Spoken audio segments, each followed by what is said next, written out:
Don Davide Frassetto, insomma una bella sorpresa per voi. È una sorpresona, direi.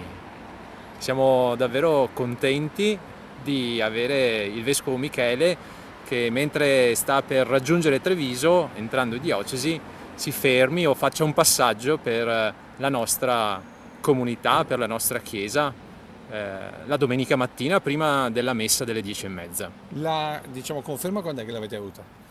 La conferma l'abbiamo avuta ieri, poco prima di pranzo, e non appena abbiamo avuto questa bella notizia abbiamo cercato di diffonderla. Quindi tutti i parrocchiani saranno qui ad aspettarlo domani. L'aspetteremo il nostro vescovo sul sagrato.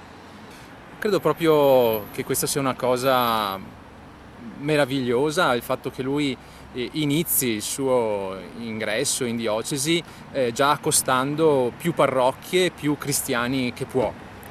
E questa vicinanza del vescovo farà tanto bene.